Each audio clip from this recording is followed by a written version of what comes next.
Hello everyone, welcome to my blog. ज्येष्ठ भ्राता श्री रोशन भैया आम छटकिनवा पेड़ पे चढ़ा हुआ है। ये हमको दिया है टिंकू खाने के लिए। ये हो गया बड़ा भरा पूरा बगान जो आपको दिख रहा है। इसमें आम को फंसाना नहीं चाहते, एक भी आम फूट गया मतलब दिल टूट गया ऐसा वाला। तो देखिए ये है गचपक्कू आम, जो बच्चे जब आम तोड़ने के लिए आते हैं तो उनका पहला रेडी टू ब्रोकन मैंगो फंसाएंगे और सीधे तोड़ लेंगे और घींच दिए।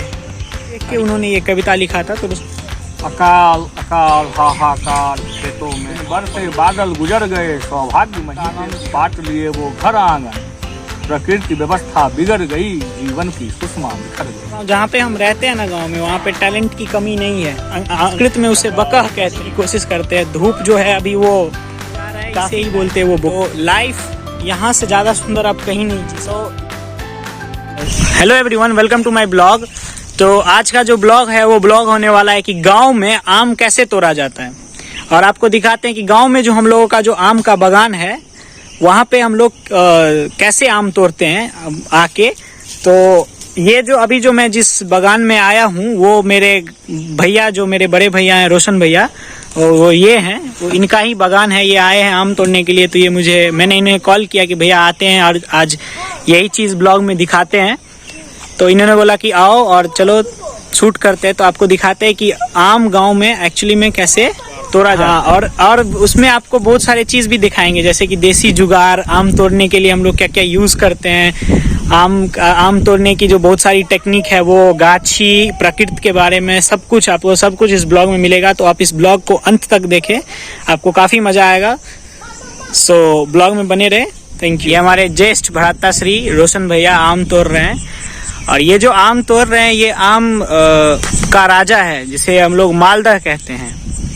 जो भी बिहार के आदमी होंगे उन्हें अच्छे से पता होगा कि मालदा आम ये देखिए छटकिनवा पेड़ पे चढ़ा हुआ है, और एक देखिए कैच कर रहा है। ये हमारा घटलू है, ये हमको दिया है टिंकू खाने के लिए। अब जिसको टिंकू नहीं पता है वो हम बताते हैं कि टिंकू क्या होता है। टिंकू होता है आपका एक स्वीट सुपारी टाइप का, जो कि मीठा लगता है खाने में, और आप खाओगे तो आपको काफ़ी मज़ा होगा। तो गांव के बच्चे में ये जो प्रचलित है और यहाँ के बच्चे पसंद करते हैं खाना। भैया कुछ कहना चाहेंगे थोड़ा सा इस आम के बारे में जनता को बताइए। ये जो आम होता है तो मालदा कहते हैं, खाने में बहुत ही टेस्टी होता है। इसका छिलका बहुत पतला होता है, इसका बीज भी बहुत पतला होता है, और गुदा और रस से भरा हुआ है, बहुत ही टेस्टी मैंगो। इसीलिए इसको आमों का राजा भी कहते हैं ना। हाँ। इसका साइज विभिन्न साइज का होता है। ये मीडियम साइज है, इससे बड़ा साइज भी है। ये हो गया बड़ा साइज, ये हो गया बड़ा वाला साइज। इससे भी बड़ा होता है, इससे भी बड़ा होता है यहीं पे है नीचे में ये वाला।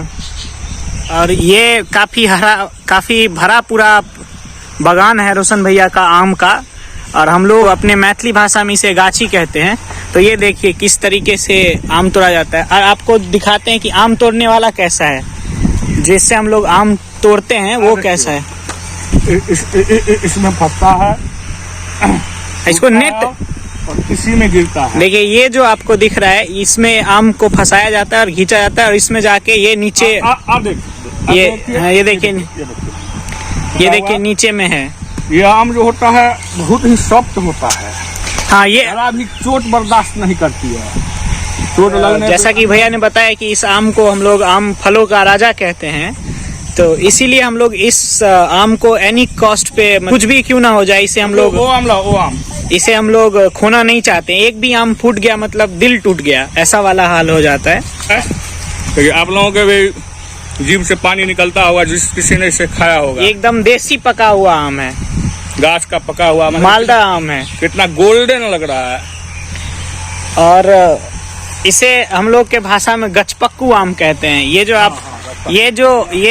जो आप बच्चे सब देख रहे हैं, ये इसलिए भी तोड़ते हैं क्योंकि इन लोगों को ये आम मिले। घटलू आया हुआ है तो थोड़ी देर बाद घटलू खाएगा। गचपकली में बच्चे जब आम तोड़ने के लिए आते हैं तो उनका पहला इंटेंशन होता है कि हमें गचपक्कू आम मिले, और जिसे कि वो लोग खाना बहुत ज़्यादा पसंद करते हैं। कभी आम जो है तो ऐसे गाछ में फट जाता है, रस से भर के फट जाता है, इसको फट्टो कहते हैं। क्या कहते हैं? फट्टो। हाँ। इस आम को फट्टो कहा जाता है, फटा हुआ आम है इसलिए इसे फट्टो कहते हैं। तो आज का जो ब्लॉग बनाने का मेरा मतलब इंटेंशन था कि गांव में कैसे आम पेड़ों से तोड़ा जाता है। तो इसलिए मैं आज चूंकि लेट से उठा था, थोड़ा बहुत 9 बज गए थे उठते, तो फिर मैंने रोशन भैया को कॉल किया। ये बोले थे कि जाके आम तोड़ेंगे अपने पेड़ में। तो मैंने सोचा कि ये अच्छा अपॉर्चुनिटी है लोगों को, व्यूअर्स को दिखाने का कि कैसे गांव में आम तोड़ा जाता है। ये देखिए, वो जो आपको दिख रहा है वो लड़का ऊपर से तोड़ के फेंकता है, और ये जो बउआ है वो नीचे कैच करता है। आपको दिखाते, बुआ एगो तोड़ के फेंकता, बाया हाथ में आराम से, ध्यान से। ये देखिए वो तोड़ रहा है, तोड़ लिया, और ये देखिए अभी फेंकेगा। ये देखिए, अब देखिए ये सब चीज सिर्फ आपको बिहार में मिलेगा, वो भी बिहार के मिथिलांचल में मिलेगा। ये देखिए ये ऐसा तोड़ा, देखिए इधर फेंका, कैच किया। आदमी शहर के चार दीवारी में रह के काफी बोर हो जाता है। मैं भी रह चुका हूँ पिछले 5 साल से मैं बाहर ही रहता था। काफी बोर सा हो गया था, क्योंकि खुला कुछ मिलता ही नहीं था। ना तो खुला प्राकृतिक का कोई सौंदर्य, सब कुछ कहीं कुछ दिखता ही नहीं था। आप लोग देखिए कितना ब्यूटीफुल है ये सीन सब। ये पूरा दूर तक सिर्फ खेत है हम लोगों का। इसमें हमारे गांव के आदमियों का खेत है। ये आप देख रहे होंगे कि कैसे बनाया जाता है। एक लंबा स्टिक है, तो रोशन भाई आपको दिखा रहे हैं। इसको ऐसे क्रॉस करके पकड़ेंगे कोना पे। अब देखिए, इसको ऐसे बांध दिए, और देखो इसको डबल गिड्ढा बंधन देके बांध दिए। It is ready to broken mango. अब तैयार हो गया बनके। अब देखिए ये तैयार हो गया। अब जैसे मुझे मान लीजिए आम तोड़ना है, आम में फंसाएंगे और सीधे तोड़ लेंगे। अब देखिए जैसे कि रुक जाओ, जैसे कि ये आम है, इसमें ऐसे फंसाए और खींच दिए, और ये इधर आके गिरा। ये देखिए घुटलू हमारा स्कूटी चलाने का कोशिश कर रहा है। क्या घुटलू, कुछ मुखार बिंदु से निकालिए, कुछ कहिए। ये जब भी कभी भी आता है तो साथ में शेरा को लाता है, और उम्मीद करते हैं कि आप शेरा को जानते होंगे, वही मेरा जो डॉग है वो। तो आज पता नहीं घटलू शेरा को लेके नहीं आया है, वरना शेरा आता तो काफी मजा आता है। देखिए इस पेड़ में भी काफी आम है। तो चलिए आपको हम डिफरेंट टाइप के जो गांव में आम का जो बागान पेड़ लगाते हैं लोग, तो उसमें कौन से आम होता है जनरली, चलिए हम आपको दिखाते हैं। तो ये जो आप देख रहे हो इसे आपने पहले ही देख लिया, इसे मालदा कहते हैं।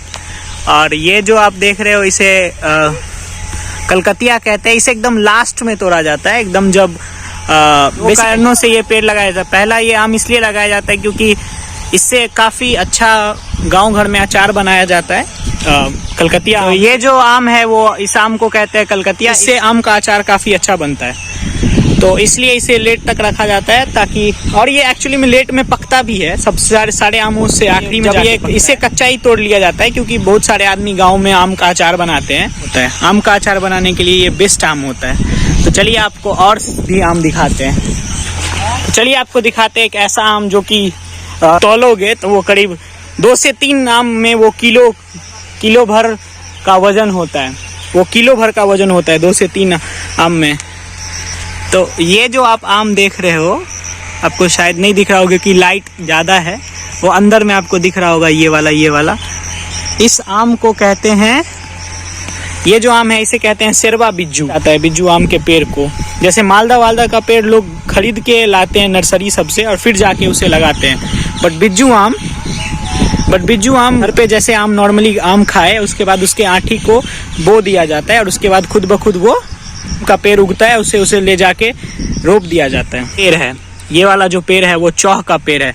ये इसके बारे में कहा जाता है कि लोहा आपको एक दिन जंग लग के खराब हो जाएगा, लोहा एक दिन जंग लग के आपका खराब हो जाएगा, बट ये जो पेड़ होता है ये कभी खराब नहीं होता है।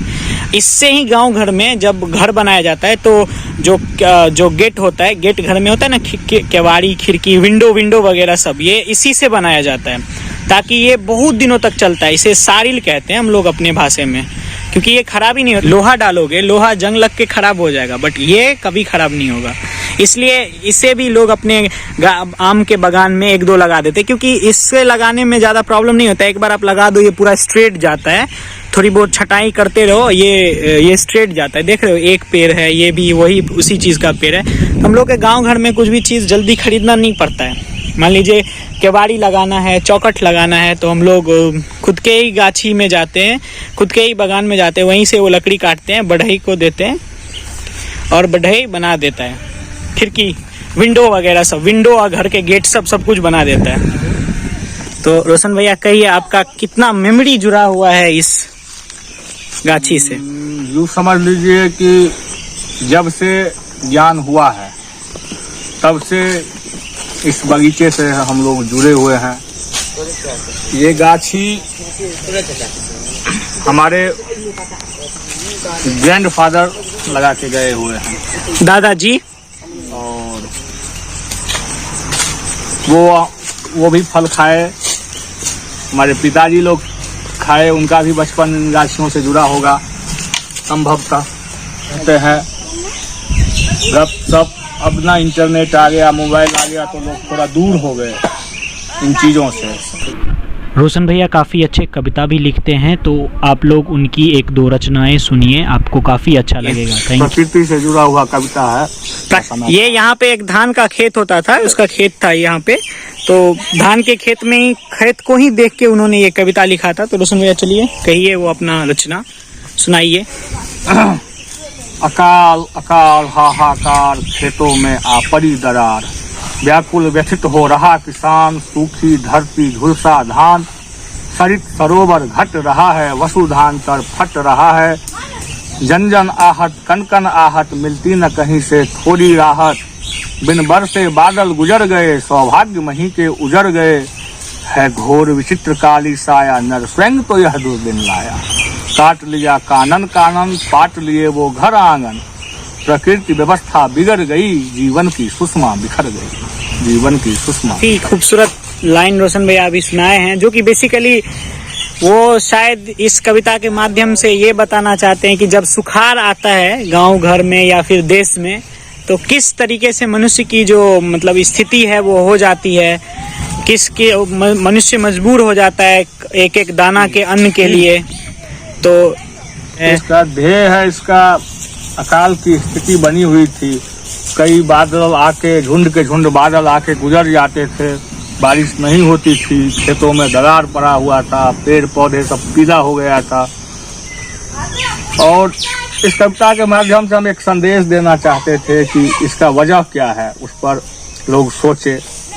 जो काट दिया कानन कानन, कानन मतलब जंगल होता है, और पाट लिए वो घर आंगन, घर आंगन के बिल्डिंग कंस्ट्रक्शन के उद्देश्य से लोगों ने बहुत सारे पेड़ों की कटाई किया है, जिसके कारण यह भयावह स्थिति बनी हुई है। आज ग्लोबल वार्मिंग है। और सबसे बड़ी बात यह है इस कविता में, लाइन जो है, प्रकृति व्यवस्था बिगड़ गई, जीवन की सुषमा बिखर गई। मतलब जीवन की जो सुंदरता है वो बिखर गया। प्रकृति नहीं है तो जीवन नहीं है, जीवन में सुंदरता नहीं है, जीवन में रस नहीं है, निरस हो जाता है जीवन। इसलिए 2 उद्देश्य है कि एक पर्यावरण पेड़ पौधों की रक्षा हो और लोग प्रकृति की तरफ मुड़े, प्रकृति से जुड़े। कुछ 1-2 जो आप कविता सुन लोगे तो आप इनके फैन हो जाओगे। हमारे जो जहाँ पे हम रहते हैं ना गांव में, वहाँ पे टैलेंट की कमी नहीं है, एक पे एक क्रिएटिव पर्सन है यहाँ पे, लेकिन सब अपने अपने लाइफ में इतने व्यस्त हो चुके हैं कि समय नहीं मिलता है एक्सप्रेस करने का। वरना इनका जो मैंने कुछ 1-2 कविता पढ़ा है वो इतना खूबसूरत है कि आप कोशिश करेंगे कि 1-2 ब्लॉग ऐसा बनाए फिर से जहाँ पे कि हम लोग विलेज से रिलेटेड एपिसोड बनाएंगे ब्लॉग में। वहाँ पे इनके एक दो कविते को हम आप लोगों को ब्लॉग के माध्यम से सुनाएंगे। चलिए आपको कुछ और चीज़ें दिखाते हैं, जैसे कि यहाँ के जो कुछ कुछ पक्षी होते हैं, जैसे बगुला, संस्कृत में उसे बकह कहते हैं। ये देखो आप पूरा जो अभी का जो मौसम है उसमें कैसा हाल है, ये धूप देखो पूरा। चलिए आपको दिखाते हैं, वो पक्षी दिखाने की कोशिश करते हैं। धूप जो है अभी वो काफी टाइट है तो मन तो नहीं कर रहा है, लेकिन आपको बोल दिए तो दिखाना तो पड़ेगा ही। तो ये जो है वो साइड इलाका है गांव में, जिसे कि चौर कहते हैं। तो यहाँ पे अक्सर बहुत सारे ऐसे पक्षी, जीव, ये सब मिल जाएंगे आपको, जो कि शायद आप कभी किताब में देखे होंगे। जो बाहर में रहते हैं वो आप बुक्स में पढ़े होंगे, या फिर रियल लाइफ में तो कम ही देखे होंगे, देख ही नहीं पाए होंगे। तो अक्सर हमें वैसे ऐसे जीव जो हैं, जो एनिमल्स, बर्ड्स, इंसेक्ट्स, ये सब, क्योंकि अभी ये खेत जो है ना वो हाँ जो कल्टीवेशन किया गया है, जोता गया है, और इसमें अभी फसल जो है वो बोया जाएगा। तो इसके नीचे से बहुत सारे ऐसे छोटे छोटे कीड़े निकलेंगे जिसे कि वो पक्षी खाना पसंद करते हैं, जिसे बुगला कहते हैं। तो आप देख रहे होंगे कि वो यहाँ पे है के जा रहा है, इसे ही बोलते हैं वो बुगला। क्योंकि अभी वो एक दो उड़ भी रहा है, एक दो भाग भी गया, हम लोग को देखते हुए वो लोग भाग गया है। तो यही वो पक्षी है। बाकी ये पूरा चारों तरफ सिर्फ खेत खेत खेत खेत, वो गाछी है उधर साइड में। देखिए अगर थोड़ी बहुत चीज़ें गांव में अवेलेबल हो जाए तो लाइफ यहाँ से ज़्यादा सुंदर आप कहीं नहीं जी। तो लाइफ जो है यहाँ पे वो काफ़ी खूबसूरत है, काफ़ी खूबसूरत होगा, और काफ़ी खूबसूरत तरीके से लोग जिएंगे, क्योंकि यहाँ पे लोगों की ज़रूरतें कम हैं और जीने की जो चाहत है वो काफ़ी ज़्यादा है। नेक्स्ट एपिसोड में रोशन भैया मतलब बोल रहे हैं कि वो अपने कुछ और जो रचनाएं उनकी है श्रृंगार रस का, वो लेके वो आप लोगों को सुनाएंगे। तो हमें भी इंतजार है कि कब रोशन भैया हमें हाँ कहते हैं और हम ब्लॉग के माध्यम से आपको सुनाएं। तो इसी के साथ ब्लॉग को यहीं पे ख़त्म करते हैं, और उम्मीद करते हैं कि आपको ये ब्लॉग पसंद आया होगा। So thanks for watching my blog, bye.